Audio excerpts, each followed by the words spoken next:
is the twin sister of the bride. A nice round of applause for Kirsten. Yeah, Kirsten!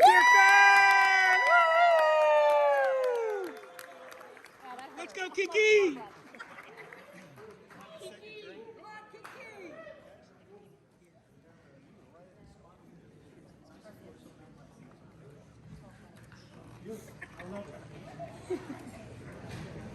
Good evening, everyone. I'd like to thank you all for being here tonight as we celebrate the love between the new Mr. and Mrs. Johnson. For those of you who don't know me, I am Caitlin's older twin sister, Kirsten, or as some of you say, the other twin. I can assure you, Jordan, you really did marry the right twin tonight. Just don't ask my dad to confirm because he somehow still mixes us two up. Dad, just to confirm, this is Kirsten, and our birthdays are June 15th, and the year is 2021. This is Caitlin's wedding. 2 more daughters to go. Just have to remind him sometimes. I am honored to be standing here tonight as matron of honor while these two start their new journey together as husband and wife. Caitlin and I have been blessed to have met each other 29 years ago in the womb. Being each other's roommates, we share a special bond in language that makes us inseparable. Whether we are finishing each other's sentences or somehow knowing what the other one is thinking, there is never a dull moment between the two of us. I guess you can say twin telepathy is a thing. I know, Kate, I can't believe you went through with this either.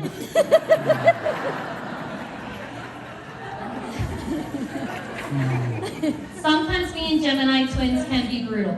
This wasn't always the case, but when we used to fight, we called each other names like ugly, which is hilarious looking back because we are literally each other's doppelgangers. Caitlin, not only are you my ugly, I mean beautiful twin sister, you are my very first and forever best friend. Someone I seem to never be able to get rid of, but I would not have it any other way. Growing up together, we shared many memories along the way. I guess you could say she was my very first memory. Some were double the trouble, but always double the fun. From stealing one another's binky, the youngest of all girls, roommates, teammates in sports, classmates, and now co-workers, there was no one else I'd rather share these memories with than you. Being the youngest finger girls, we sure did luck out in more good ways than bad. Am I right, Mom and Dad? From having all the hand-me-downs and clothes and shoes, to getting in less trouble with our parents, because by this time they were just too tired to punish 2 of us at the same time. So I would like to thank my older sisters for that. Caitlin and I played travel softball until we were 18 and were the perfect duo.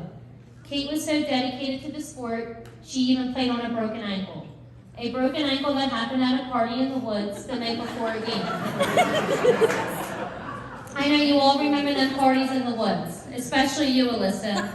You would see us there and act like you did not know us. Which now that I think of it, that was smart of you, because most likely Caitlin and I would be the ones to get called by our parents. Which sure enough we did. Sorry, Mom and Dad, we knew you were not happy at the time. Of course my dad was easier on Kate than me because she was Daddy's little girl with a broken ankle. We learned quickly to not go to another party. Well, who are we kidding? Not go to one before a game of these. Being the daredevils of the family, Caitlin and I got matching Gemini symbol tattoos on our neck when we turned 18. Our plan was to hide it as long as we could. Unfortunately, that plan fell through when we went shopping with our mom. Suddenly, my mom stopped dead in her tracks, yelling, "Kirsten, what is on your neck?" I started thinking immediately, oh God, here we go, we aren't shopping today now. After a silent drive home, my mom told my dad. They both could not get over the fact that their little girls got matching tattoos. But come on, Dad, look at your arms, you're covered in them. Sisters, it is safe to say now that you can go get those tattoos that you always wanted.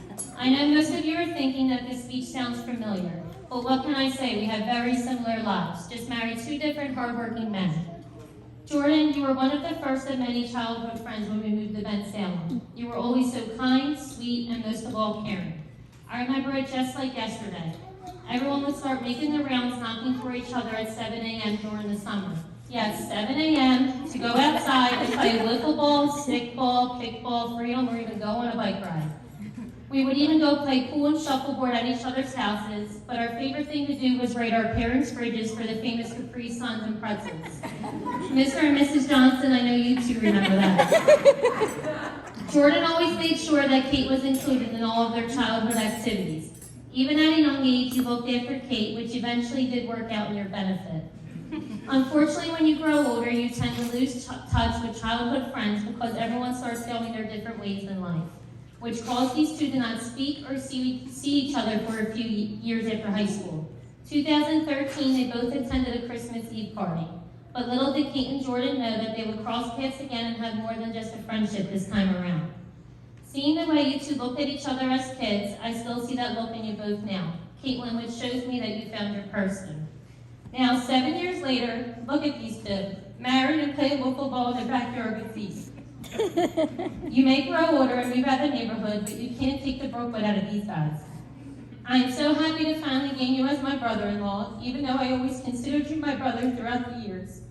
Welcome to the family, Jordan, and good luck dealing with all the sisters, because I am sure you will need it. Now, can we all please raise our glasses and toast one another in honor of two friends who fell in love. To the new Mr. and Mrs. Johnson. I love you.